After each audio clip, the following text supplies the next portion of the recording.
Assalamualaikum, this is Maruf Khan. Welcome back to another video.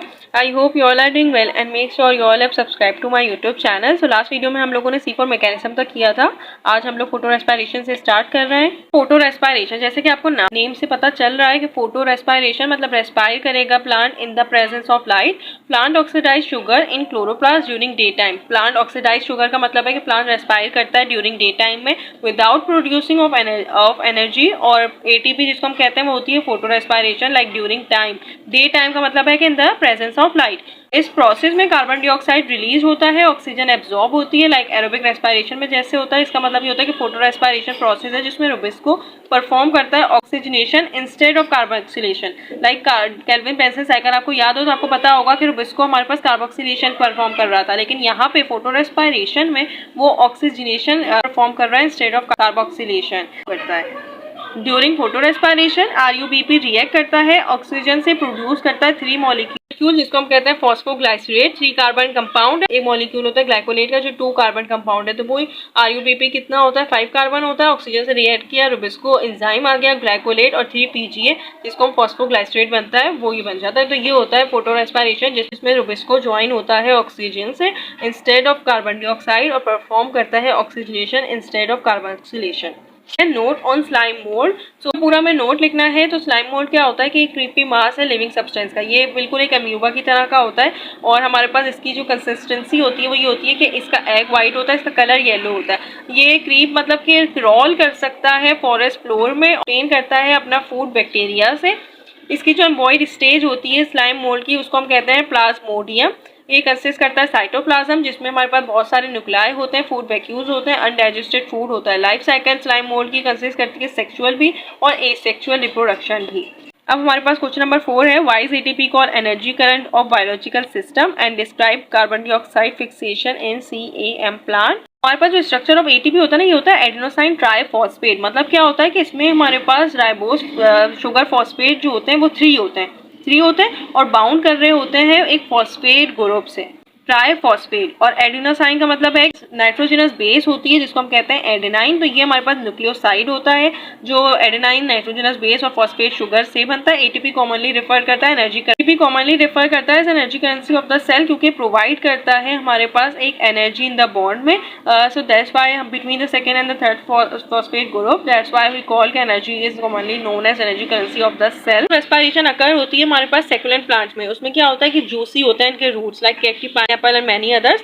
ये plants बिल्कुल reverse होते हैं लाइक नॉर्मल रिएक्शन होता है ना उसका बिल्कुल रिवर्स होता है. ये अपना स्टोमेटा जो डे टाइम खोलते हैं लेकिन ये बिल्कुल रिवर्स होते हैं. तो ये अपना स्टोमेटा नाइट टाइम में खोलते हैं और क्लोज कर देते हैं ड्यूरिंग डे टाइम में. इसका क्या मतलब होता है कि closing stomata during day help करता है कि वो कंजर्व कर सके वाटर को. हमारे पास क्या होता है कि नाइट टाइम में ये अपना स्टोमेटा को ओपन करते हैं क्योंकि इसको अपने जो ये प्लांट है इसको कार्बन डाइऑक्साइड को लेना होता है और फिर अपने ऑर्गेनिक एसिड जो होता है ना उसके साथ फिक्स करना होता है. अब ये हमारे पास कार्बन डाइऑक्साइड फिक्स हो गई इसके ऑर्गेनिक कंपाउंड के साथ, इसलिए हम इसको कहते हैं कि क्रिस्टलेशन एसिड मेटाबॉलिज्म है जिसको हम कैम कहते हैं. कैम प्लांट स्टोर करते हैं ऑर्गेनिक एसिड को with CO2 moving in their vacuoles में चला जाता है. अब क्या हुआ हमारे पास कि ड्यूरिंग दीज डेज जब लाइट रिएक्शन सप्लाई कर रही होती है ADP and NDPH2 for Calvin cycle, ये एसिड रिलीज करते हैं कार्बन डाइऑक्साइड को कि वो कम्पीट कर सकें ऑक्सीजन में. अब ऑक्सीजन की तो कमी हो चुकी है ना इन लोगों को. हमारे पास जब ऑक्सीजन ज्यादा होगा तो फोटो रेस्पिरेशन हो जाएगी. फोटो रेस्पिरेशन प्लांट्स को बहुत ज्यादा डैमेज करते हैं. उनकी जो एज होती है वो भी उसकी वजह से कम हो सकती है. तो क्या होता है कि हमारे पास ये अपना केल्विन साइकिल में कार्बन डाइऑक्साइड चाहिए ना कि हमारे पास रुबिस्को कार्बन डाइऑक्साइड के साथ रिएक्ट करे ना कि ऑक्सीजन के साथ रिएक्ट करे. तो रिलीज करते हैं कार्बन डाइऑक्साइड को कम्पीट कर सके ऑक्सीजन से. In this way ratio of carbon dioxide maintain हो जाता है इनसाइड द लीव्स और कार्बन डाइऑक्साइड फिक्स होता है थ्रू C3 साइकिल. कोई केल्विन साइकिल. हमारे पास क्वेश्चन नंबर 4 का 3 है. The types of phosphorylation and right ना नोट ऑन काइनोबैक्टीरिया. फॉस्फोराइलेशन का 3 टाइप्स होती हैं. एक होता है ग्लूकोज फॉस्फोराइलेशन, एक होता है प्रोटीन फॉस्फोराइलेशन और एक होता है ऑक्सीडेटिव फॉस्फोराइलेशन. बस क्या था काइनोबैक्टीरिया पे नोट लिखना था. तो मोस्ट प्रिमिटिव बैक्टीरिया जो है वो हमारे पास काइनोबैक्टीरिया. ये सर्वाइव कर लेता है एक्सट्रीमली हाई टेम्परेचर पे भी और एक्सट्रीमली लो टेम्परेचर पे भी. एबिलिटी होती है कि कॉलोनी बना सकें रॉक पे, सॉइल पे, ग्लेशियर्स पे, वोल्केनोज हमारे पास होते हैं वहाँ पे एक एबिलिटी इनके पास होती है कि कॉलोनी बना सकते हैं. इनके पास एक एंजाइम होता है जिसको हम कहते हैं रुबिस्को जो कन्वर्ट कर देता है एटमॉस्फेरिक कार्बन डाइऑक्साइड को शुगर में by the process called CO2 fixation. जिसको हम ब्लू ग्रीन एल्जे भी कहते हैं कि प्रोकैरियोट्स होते हैं जिनके पास इनकम्प्लीट न्यूक्लियस होता है जिसको हम कहते हैं कि इनके पास प्रो मतलब अर्ली न्यूक्लियस होता है, प्रिमिटिव न्यूक्लियस होता है, ये मैन्युफैक्चर करते हैं अपना फूड खुद, सो इसलिए हम इसको कहते हैं कि ऑटोट्रॉफ्स होते हैं, वाटर लिविंग ऑर्गेनिजम्स होते हैं। क्वेश्चन नंबर 5 है, write the living and non living characters of viruses, what do you know about positive and negative sense RNA viruses and what are the different stages of the life cycle of HIV in man. Non living characteristics virus की क्या होती हैं और living characteristics virus की क्या होती है। Virus cell से नहीं बना है तो ये क्या हुआ, ये नॉन लिविंग है। इसके बाद साइटोप्लाज्म सेलुलर रेस्पिरेशन नहीं होती, सेलुलर ऑर्गेनिज्म नहीं होते, तो क्या ये हमारे पास नॉन लिविंग है। जो ज़रूरी वाइटल एक्टिविटीज़ हैं वो भी परफॉर्म नहीं कर सकते, लाइक क्या होता है एक्सक्रीशन, रिप्रोडक्शन, मूवमेंट, कोई भी इसके पास नहीं होती है, नॉन लिविंग कैरेक्टरिस्टिक्स है। ये भी होता है कि ये विदाउट होस्ट सर्वाइव भी नहीं कर सकता, इनएक्टिव फॉर्म में होता है। लिविंग कैरेक्टरिस्टिक्स हमारे पास क्या होता है कि या तो इसके बाद डीएनए होता है या फिर आरएनए होता है, ये लिविंग कैरेक्टरिस्टिक हो गई। इसके पास इंट्रासेलुलर ऑब्लिगेट पैरासाइट होता है, क्यों, क्योंकि ये होस्ट पर डिपेंड करता है, तो इसलिए ये ऑब्लिगेट पैरासाइट कहलाया। वायरस के पास एबिलिटी होती है कि वो रेप्लिकेट कर सके लिविंग बॉडी में, बट लेकिन लिविंग बॉडी में लेकिन ये रेप्लिकेट कर जाता है, तो ये भी लिविंग कैरेक्टरिस्टिक। सेंस आरएनए क्या होता है और नेगेटिव सेंस आरएनए क्या होता है। पॉजिटिव सेंस आरएनए का मतलब होता है कि इसका आरएनए फंक्शन करता है एज एमआरएनए, डायरेक्टली ट्रांसलेट हो जाता है होस्ट सेल में, इसके पास ट्रांसक्रिप्शन नहीं होती है। ट्रांसक्रिप्शन वो प्रोसेस होता है, वो स्टेप होता है जिसमें जीन कॉपी हो जाती है in the form of RNA हमारे पास, लाइक वही एमआरएनए में। और यहाँ पे हमारे पास क्या होता है, जो कैरी करता है information from nucleus to the ribosome, nucleus से जो राइबोसोम में लेके जा रहा होता है in the form of genetic code, बस स्टेप होता है ट्रांसक्रिप्शन। होता है कि इनके पास सिंगल स्टैंड आरएनए होता है out involving transcription corona virus. और हमारे पास अब नेगेटिव सेंस आरएनए है तो इनके पास भी सिंगल स्टैंड आरएनए होता है। नेगेटिव सेंस का मतलब होता है कि ये एंटर हो जाते हैं होस्ट सेल में, लेकिन क्या होता है कि प्रिपेयर करते हैं अपना एमआरएनए को from their RNA in the host cell for any translation. इसमें ट्रांसक्रिप्शन नहीं होती है, इसमें न्यूक्लियस टू राइबोसोम इन्फॉर्मेशन नहीं जाती है, इसमें ना फिर जीन कॉपी होती है in the form of RNA, जैसे वही एमआरएनए।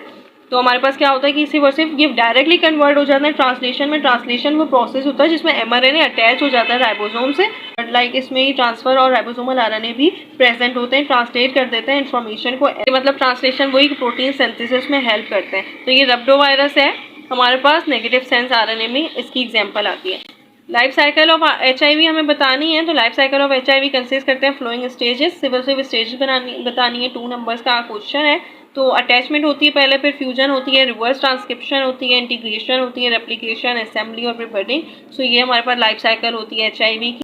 क्वेश्चन नंबर 6 है, give only biological steps in sequence found in the lactic cycle of T4 bacteriophage, differentiate between prions and viroid and write any 4 symptoms of ads.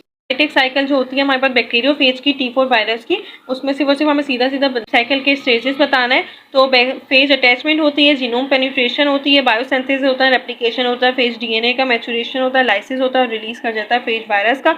वही हमारे पास पूरी life cycle है, बस उनके stages के name लिख देना है। प्रियोइड का डिफरेंस है, ये प्रियॉन्स प्रोटीन होते हैं लेकिन ये आरएनए होते हैं, ये आरएनए मॉलिक्यूल्स होते हैं। ये कॉज डिजीज करता है ह्यूमंस में एंड मेंस में, ये कॉज डिजीज करता है प्लांट्स में।